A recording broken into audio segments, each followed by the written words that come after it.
जय श्री कृष्ण। वैसे तो कृष्ण का संपूर्ण जीवन ही एक प्रबंध की किताब है, जिससे सैकड़ों हजारों बार कहा सुना जा चुका है। कुरुक्षेत्र में दो सेनाओं के बीच खड़े होकर भारी तनाव के समय श्री कृष्ण ने अर्जुन को ज्ञान दिया। वो दुनिया का सर्वश्रेष्ठ ज्ञान था। गीता का जन्म युद्ध के मैदान में दो सेनाओं के बीच हुआ।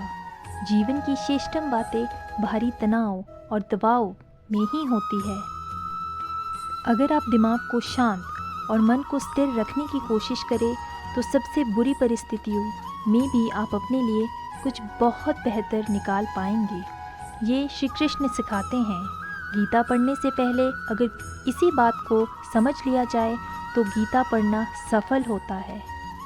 श्री कृष्ण का जीवन ऐसी ही बातों से भरा पड़ा है। ज़रूरत है सिर्फ नज़रिए की। उनका जीवन आपके लिए मेथोडोलॉजी का एक हिस्सा मात्र भी हो सकता है और आपका पूरा जीवन बदल कर रख देने वाला ज्ञान। आवश्यकता हमारी है, हम उनके जीवन से लेना क्या चाहते हैं। श्री कृष्ण मात्र कथाओं में पढ़ा या सुना जाने वाला पात्र नहीं है, वो चरित्र और व्यवहार में उतर जाने वाले देवता हैं। श्री कृष्ण से सीखे कैसे जीवन को श्रेष्ठ बनाया जाए। शुरू से अंत तक जीवन संघर्ष ही है। कारागृह में जन्मे श्री कृष्ण पैदा होते ही रात में यमुना पार कर गोकुल ले जाया गया। तीसरे दिन पूतना मारने आ गई। यहाँ से शुरू हुआ संघर्ष देह त्यागने से पहले द्वारिका डुबाने तक रहा। श्री कृष्ण का जीवन कहता है, आप कोई भी हो, संसार में आए हो तो संघर्ष हमेशा रहेगा। मानव जीवन में आकर परमात्मा भी संस्कारिक चुनौतियों से बच नहीं सके। श्री कृष्ण ने कभी किसी बात की शिकायत नहीं की, हर परिस्थितियों को जिया और जीता। रिश्ते से ही जीवन है, बिना रिश्ते के कुछ नहीं। श्री कृष्ण ने जीवन भर कभी उन लोगों का साथ नहीं छोड़ा जिनको मन से अपना माना।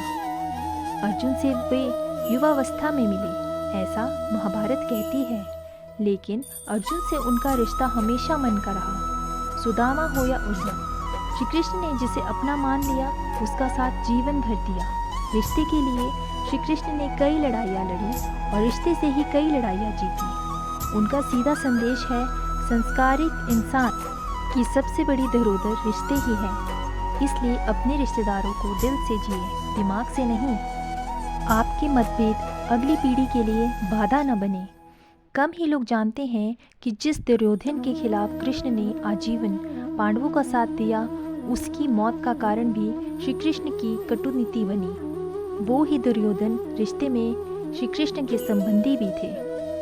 श्री कृष्ण के पुत्र सांप ने दुर्योधन की बेटी लक्ष्मणा का अपहरण करके उससे विवाह किया था, क्योंकि लक्ष्मणा सांप से विवाह करना चाहती थी, लेकिन दुर्योधन खिलाफ था।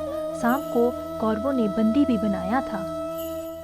तब श्री कृष्ण ने दुर्योधन को समझाया था कि हमारे मतभेद अपनी जगह है, लेकिन हमारे विचार हमारे बच्चों के भविष्य में बाधा नहीं बनने चाहिए। दो परिवारों के लिए आपसी झगड़े में बच्चे के प्रेम की बलि नहीं चढ़ाई जाए। श्री कृष्ण ने लक्ष्मणा को पूरे सम्मान के साथ अपने यहाँ रखा। उनका मतभेद हमेशा रहा, लेकिन उन्होंने उसका प्रभाव कभी लक्ष्मणा और सांप की गृहस्थी में नहीं पड़ने दिया। नारी का सम्मान समाज के लिए ज़रूरी। श्री कृष्ण ने हमेशा नारी को शक्ति बताया, उसके सम्मान के लिए तत्पर रहे। पूरी महाभारत नारी के सम्मान के लिए ही लड़ी गई। सो आप श्री कृष्ण भक्त हैं तो अपने आसपास की महिलाओं का पूरा सम्मान करें। शांति का मार्ग ही विकास का रास्ता है। श्री कृष्ण ने महाभारत युद्ध के पहले शांति से समझौता करने के लिए पांडवों और कौरवों के बीच मध्यस्थता की। हालांकि दोनों ही पक्ष युद्ध लड़ने के लिए आतुर थे, लेकिन श्री कृष्ण ने हमेशा चाहा कि कैसे भी युद्ध टल जाए। झगड़े से कभी समस्या का समाधान नहीं होता है। शांति के मार्ग पर चलकर ही हम समाज का रचनात्मक विकास कर सकते हैं।